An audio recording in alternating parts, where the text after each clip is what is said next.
presidenti Amerikan në detyrë, komandanti i përgjithshëm i forcave të armatosura, duhet ta di apo s'duhet ta di? Në këndvështrimin tim, ai është vënë në dieni, është operacioni për masave të jashtëzakonshme.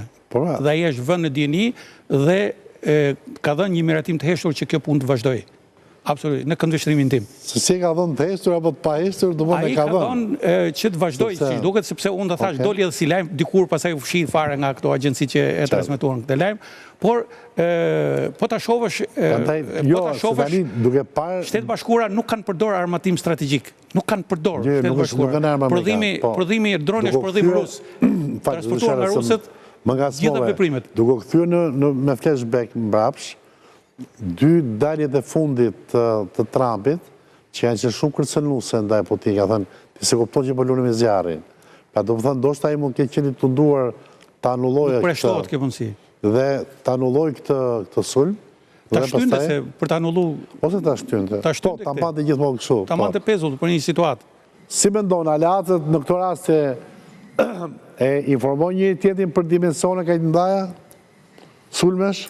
Parafolsi përmendi çfarë është përmendur në shtyp. Të gjitha ato që përmenden në shtyp janë spekulime. Unë po them që informacionet të tilla top secret ndahen ndërmjet drejtuesve. Ka pasur apo jo administrata Trump informacione mbi sulmet e Ukrainës në Rusi, këtë nuk mund ta them.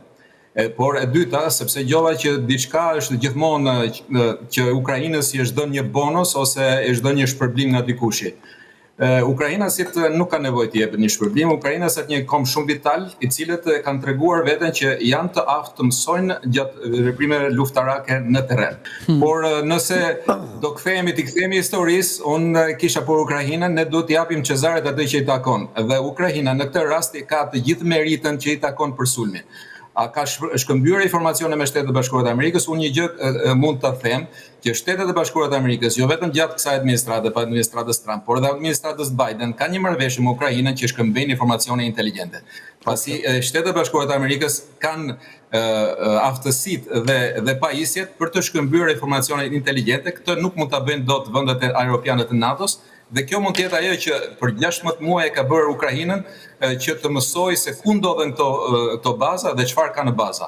Sipas konceptit të artit ushtarak, duhet që të fitojë ai që fiton luftën, duhet së pari të ketë një ndërgjegjësim mbi situatën ose përnjohjen e terrenit, dhe kjo quhet rekondicion ose në anglisht quhet situation awareness.